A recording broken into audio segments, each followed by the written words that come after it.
Good morning, সবাই কেমন আছো? আজকে আমি দেখাবো কিভাবে ডিয়ার লটারি যে সমস্ত আছে সেই লটারি কিভাবে কিন্তু তোমরা রেজাল্ট বের করবে। ঠিক আছে? তো লটারির অ্যাপটা প্লে স্টোর থেকে পেয়ে যাবে। তারপরে কোন সময় টিকিটটা কাটবে সেই টিকিটটার টাইমটা মানে রেজাল্টটা তোমাদেরকে ডাউনলোড করে নিতে হবে, বা গুগলে গিয়ে লিখতেও পারো। সেখান থেকে তোমরা ডাউনলোড করে নিলে এইবার একটু হালকা এডিট করতে হবে। তো এডিটিংয়ের জন্য আমি যে সফটওয়্যারটা নিয়েছি সেটা হচ্ছে পিক্সআর্ট। এবার পিক্সআর্টে গিয়ে একটা সাদা পেজ নিয়েছি, সেটাকে 3:4 সাইজ নিয়ে নিয়েছি। ঠিক আছে? এইবার আমাকে কী করতে হবে, ওই রেজাল্ট যেটা আছে সেটাকে নিতে হবে। রেজাল্টটা নেওয়ার পর আমাকে দেখো, ফোনের তো স্ক্রিনশট নিয়েছি, ওই জন্য আমাকে ওপরের দিক থেকে এবং নিচের দিক থেকে একটুখানি কিন্তু ক্রপ করে নিতে হবে। এইবার দেখো এটা কিন্তু তাও ঠিকঠাক আসছে না। তো আমাকে কী হবে, এই যে গোল ডটগুলো আছে সেইগুলোকে ধরে একটু ডান দিক বাঁ দিক ওপর নিচ টেনে একদম সেম সাইজের করে নিতে হবে।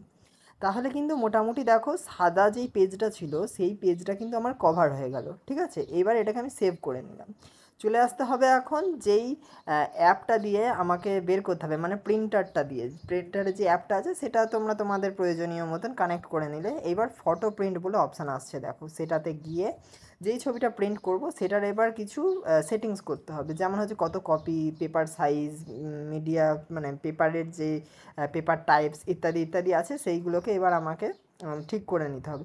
তার আগে দেখতে হবে আমার প্রিন্টারটা মোবাইলের সাথে ওয়াইফাইয়ের সাথে কানেক্টেড আছে নাকি।